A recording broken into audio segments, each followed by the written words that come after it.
Welcome to Game of Books with Cathi in South Dakota. That's me, and Christie in South Florida. That's me. We're two newbie writers sharing our take on wine, food, and mystery books. And the authors who write them. Join us for the fun. Christie, we have a special Corks and Conversation this week. Yes, we do. It's the follow-up from our previous episode, and now it's part 2, a compilation of our Corks and Conversations with those wonderful ThrillerFest authors. So ThrillerFest is this incredible conference in July. It takes place in New York City, and it's for thriller writers, authors, and readers. And here's us recording from outside the Manhattan Ballroom at the Grand Hyatt in New York. Hey everyone, here we are at ThrillerFest 2019 in New York City. I'm so excited to be here with you, and to be podcasting from ThrillerFest. Yes, and Cathi, I looked it up, and we both traveled almost the same distance to get here. So it was 1,400 miles from Brookings, South Dakota, and 1,300 miles from Fort Lauderdale, Florida. It was quite a trip. Thank goodness for airplanes, is all I can say. But it was so worth it. I am fangirling out at ThrillerFest. This is pretty great. Yes, we are getting our thrills at ThrillerFest. You've been waiting to say that for a while. I feel that. Yes. So many of our favorite and soon-to-be favorite authors are walking around this hotel, giving great classes, taking classes. It's amazing. So let's get started. All right. First, tell us and our mysterious foodies out there about the wines you chose. I'm so excited. Okay, yes. I had fun shopping in Manhattan. I went to Beekman Liquor on Lexington Avenue. And in Midtown. Yes. And since we don't really know if these wines are in South Dakota and South Florida, I just kind of said, let's pick something mysterious or thrillerish or whatever. Okay? That we could serve to all of our new favorite authors. Right. So our red wine is called Love Noir. Of course it is. Perfect. And their line is, take a sip and fall in love with the darker side of wine. Oh, the darker side of wine. That sounds perfect. You chose wisely. Yes. I think. We haven't tasted it yet. Yes. Actually, on the label, there was some rather fun description. The label is gorgeous. So it is a robust, jammy flavors of dark cherry and rich espresso, spark, intensity, and intrigue, and lead to a smooth, balanced finish with soft hints of vanilla and toasted oak. That sounds perfect for ThrillerFest. Intrigue? Know. Yes. And it sounds like something you would love with all of the espresso and dark oak. Oh, yes. That's so you. Yep. And it pairs well with garlic and herb roasted pork and chicken artichoke flatbread. They were very specific. That is very specific, but that sounds delicious. I know. I'm getting hungry. And so the white wine, going along those same lines, is called the 9 Lives Reserve. Oh, my. And the vineyard had an intriguing black cat that shadowed in their vineyards. Really? And so they ended up putting a 9 charm on the cat, signifying its many lives, and so each harvest is better than the one before. Oh, that's perfect. Okay, so what is that? What kind of white is that? Sauvignon Blanc. All right, very nice. nice. So we have a Pinot Noir and a Sauvignon Blanc. Ooh, I think this is going to be perfect. I know. I remember that wine being very enjoyable. Yes, I think the authors liked them and the names of them too. So let's get started with our great conversation. Starting with John Land. He writes his own series, the Caitlin Strong series. It's about a female Texas Ranger and action hero. There are 10 books so far, and the latest being Strong as Steel. He has also written the 4 most recent books in the Murder, She Wrote series, among other books, too. And he was the chair of the marketing committee at ThrillerFest, meaning he is one busy guy. He was so much fun to talk to. Here he is. So can we talk briefly about your writing style? Pantsing, outlining, plotting. Tell us what works for you. I'm a pantser. I figure that if in a thriller, the most important thing is keeping the reader in suspense, wondering what's going to happen next. If the writer doesn't know what's going to happen next, the reader can't. I think books are best when they derive organically. Every writer has a formula. The way to beat the formula and make every book feel like the first book is not to know what's going to happen until it happens. Trust your characters enough to tell you the direction the story needs to go. And when you get stuck, which lasts in my case, at most about 5 minutes, the characters always get me out of the jam. It's interesting. Trust you really have to know your characters. Know your characters. Not just know them, but trust them. Trust that, because if the writer is writing the story, you're not writing a story. You're writing from your own mind. When you write from the imagination, you feel what's happening. It's like there's a movie going on in your head. You hear the voices, and you're just typing what they say. I have no idea in every book where the best stuff comes from. If I knew, I could write a book about where to find it, and I'd make a lot more money than I am now at doing it myself. Well, thank you. Thanks. Okay, so now, if you're game, we have what we call the carafe question. Carafe question. Yes. So if you don't like it, you can pass, but otherwise... I answer every question. I never pass. All right. So here we go. Cathi, well, what question have we drawn today? All right. How do you keep your notes, edits, and research organized? Easy. I don't do any. Here's the thing. If you do your research before you write the book, you will write the book around what you know, what you've learned. You do the research during the writing of the book because you only research what you need, not what you have to think you find. You can't possibly know what you need until you're in the book. Right. But thank God for Google. And here's the other thing. No fiction writer should be chained by facts. Write what you want and then fix it later. Find an expert who will say, I understand what you're trying to do. Here's how to make it credible.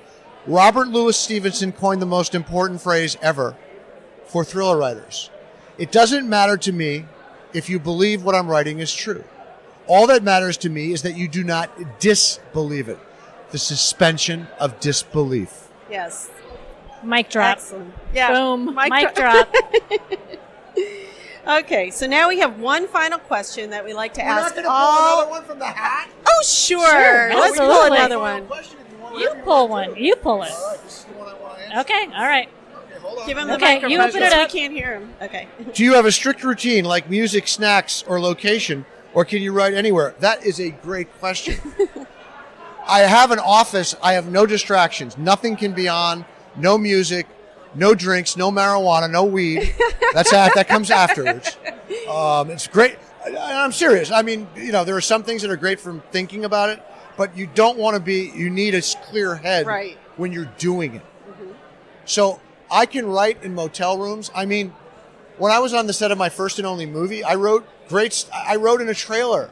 I wrote on a picnic bench. Because you're not writing in a physical location, you're writing in a mental location. You're writing in your mind. As long as you can get somewhere where you're isolated, alone, and quiet, where you can get into the zone. That's what it is. Yep, it's get the into zone. the zone. People ask me how I can write as much as I do. The answer is, I know how to find the zone. Yeah. It's not something that happens because I want it to happen. It's something that happens because I need it to happen.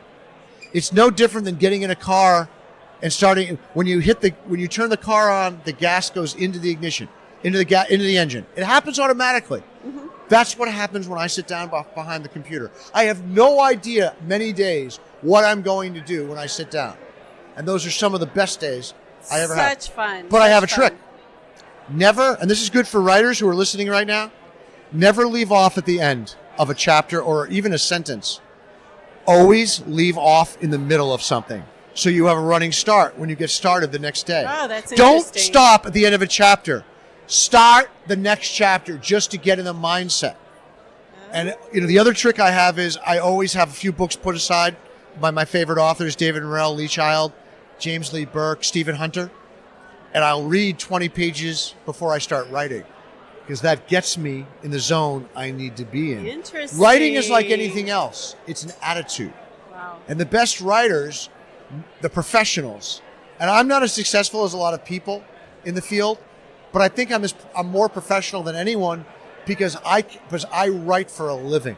Mm-hmm. I write for a job. I do it every single day. And when I finish one book, the next day I start another one. That's the secret. If people want to know how do you write 5 books a year, 4 books a year, I don't stop.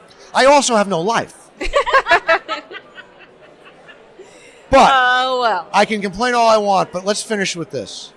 One of the greatest lines about what I do, what everyone at ThrillerFest does, is from The Godfather 2. Hyman Roth to Michael Corleone. Michael, this is the business we have chosen. And that's it. Thank you, John Land. Thanks. Cheers. Cheers. Cheers, everybody. Yes, thank you. That was such an entertaining conversation. I mean, he really knows his stuff. I love how he can just throw quotes in with just almost no effort. I know, right? I mean, he's written over 25 novels, and you can find more about him at johnland.com. Our next interview is... Elena Hartwell. You mean Elena Taylor. Actually, she's both. She writes the Eddie Shoes mystery series under the name Elena Hartwell. Oh. It's a mother-daughter crime fight. Yeah, it's a mother-daughter crime-fighting duo set in Bellingham, Washington. And under the name Elena Taylor, she writes the brand new Bet Rivers mystery series. The first book is called All We Buried, and it comes out April 2020. Here she is. I see that you chose the Sauvignon Blanc. So cheers and tell us what you think of it. This was a 9 Lives wine. Very nice. Now, I have to tell you that I think the Sauv Blanc goes perfectly with the Eddie Shoes mystery series because it's light and funny summer beach read, whereas the heavier, darker red is going to pair beautifully with my new book. Oh, Elena, perfect. you are our I got kind of chills. writer. She I just just did paired. too. Oh my gosh. Okay, so let's start out with, we're at a writer's conference, so we better talk about writing, right? So talk to us about your writing style. Are you a plotter? Are you a pantser?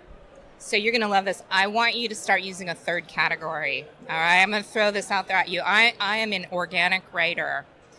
So here's why I struggle with the plotter-pantser dichotomy, right?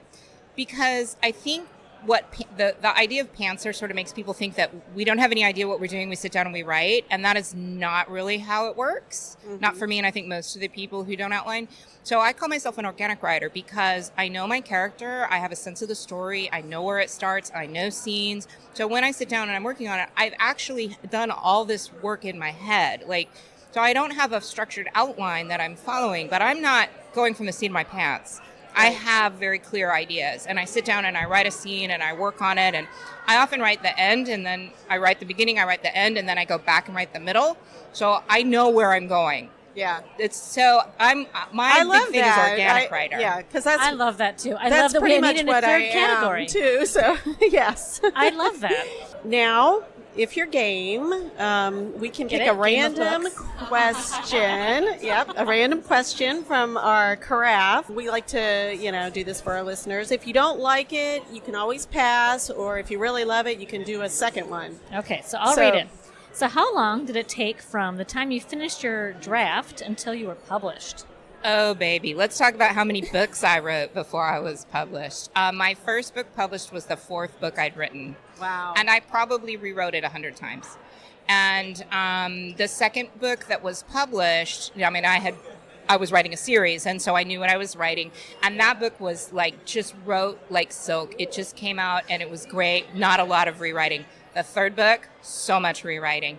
And then my new book, which is coming out next year, I probably have rewritten that particular book 150 times, then rewritten, working with my agent and working with my editor. So a lot. But the reality is it wasn't my first book that sold. And so it was my 4th book that I wrote that got published. Very interesting. Thanks for sharing that. That gives me shivers. Thank you. Now, we have one final question that we like to ask all our authors. Which of your characters would you like to share a meal with, and what would it be? Oh, so in my first series, my Eddie Shoes mystery series, her mom, right, Shava or Chava, she is learning about her Jewish ancestry, because she didn't grow up with a synagogue or anything like that. And so as an adult, she's going back and sort of learning. And she starts with food. Oh. So she's learning how to cook, and she's looking at like traditional Jewish meals for holidays and for events. And so I want her to cook me a beautiful Jewish meal, and we could sit down and yeah. So that would be my Great. Best answer. I like how she paired the wines with her series and books. She did our job for us. I know. Perfect. And you can find her on social media under the name Elena Taylor, or you can go to her website, elenataylorauthor.com. Okay, so our next conversation is with Jack Soren. his first two books were The Monarch, and the sequel is called The Tomorrow Heist, and he's working on a new book. Both are such great book titles, and I love that his wife joined us for the interview. Are you a planner, pantser, outliner, organizer? Go for it. Big time pantser. I like to discover and enjoy the story in the first draft. Then we fix it so everybody can enjoy it. But mostly, I like to explore it in the first time. I may, once I get about halfway, I will outline about 3 or 4 chapters ahead, but no more than that. Right. And especially for the ending, which I don't like to rewrite. But I usually end up. You don't like to rewrite the ending? No, who does? It's work. That is a terrible side effect of this situation, isn't it? Okay, so on our podcast, we like to pick a random question. We call it the carafe question. Let me read it. Okay. How long did it take from the time you finished your first draft until you were published? For the first book or the second? Either, both, or. For the first book, it took about 2 or 3 years. For the second book, it took about 3 months. Simply because the first book was written uncontracted, and mostly was written just for me. That was my focus. For the second book, I was under contract, so my enjoyment had nothing to do with it.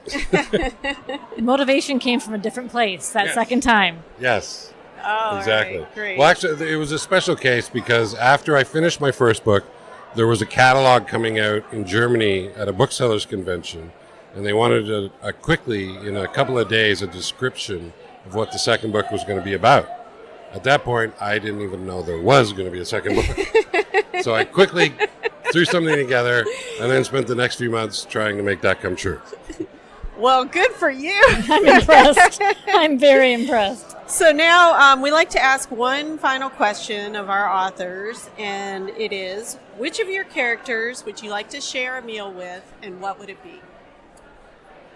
Wow, that's pretty. We may want my wife to answer that question. Actually, come here. This is my wife, Tasha. Okay, one of the most fun characters that occurs in both The Monarch and The Tomorrow Heist is a character named Lou, and he is a partner of Jonathan, who's also the main character. They're a team, and he's got the funny quacks. He's rough and tough, but he has a really good heart, and he gives some of the comedic input, and he's just so fun. I think having a dinner with Lou would be a blast, and we'd end up doing shots at the end of the night and end up in some crazy part of town that you've never been in before. That sounds great. Well, they were a fun couple, and she really knows his book characters. Yes, she did. You can find him at jacksoren.com, and you can find his books on Amazon and HarperCollins.com. Our next author is Alexia Gordon. We love her. We talked to her at SleuthFest, and you can listen to her Corks and Conversation episode in season 1. Her latest book is the 4th in her Gethsemane Brown series called Fatality in F, and she's currently in edits on book 5, Execution in E. Execution in E is a great title. I agree. That's a good one, and here she is. Okay, Alexia, we're going to start you off an easy question, but feel free to elaborate and go further if you want to. Are you a pantser or a plotter? I'm mostly a plotter, with a little bit of pantsing thrown in, so I'll call it a plantser. I like that. I write an outline that gets my basic plot structure down, my murderer, my victims, and then I start writing, and sometimes I follow my outline. Mostly I get off track, but then the outline kind of pulls me back in.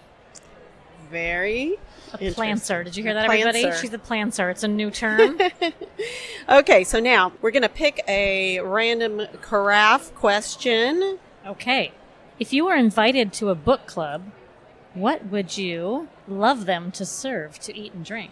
Well, since my books are set in Ireland, I would have to go with Irish whiskey and Irish coffee and probably pub food. So maybe a shepherd's pie with some Guinness pie for dessert. something like that. Perfect, yeah. So I think I want to come to that. I know, book I know. club. I'm like, should we form a book club and invite Alexia? Immediately. I think so. Yes. Okay. All right. So now we have one final question that we like to ask all our authors. Which of your characters would you like to share a meal with, and what would it be? I would like to share a meal with Frankie Grennan, who's my main character's primary sidekick slash best friend. What would it be?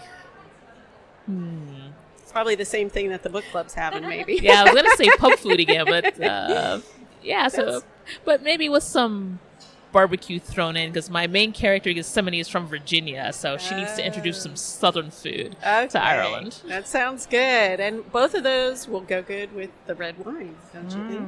Cheers, everybody. Cheers. We really need to have that book club with her. I agree. By the way, you can find Alexia on Instagram as Dr. Lex1995 and on Facebook and Twitter as Alexia Gordon. And you can buy her books from Amazon, Barnes & Noble, or you can order them directly from her publisher, Henry Press. Thanks to our mysterious foodies out there for listening and sharing. Check out our website, gameofbookspodcast.com, where you can find links to all we talk about. And if you subscribe to our weekly newsletter, you can get those links sent directly to you, along with any exciting updates. We are also on Facebook and Twitter under @GOBWriters. And if you enjoyed this episode as much as we did, we would love to hear from you, and please subscribe to Game of Books wherever you listen to podcasts so you don't miss any of our book club ideas and Corks and Conversations with award-winning and best-selling authors. That's all for today's episode of Game of Books Podcast, where we share food, wine, and mystery every Friday morning, just in time for the weekend. This is Christie And Cathi. saying thanks for listening. Bye, everybody.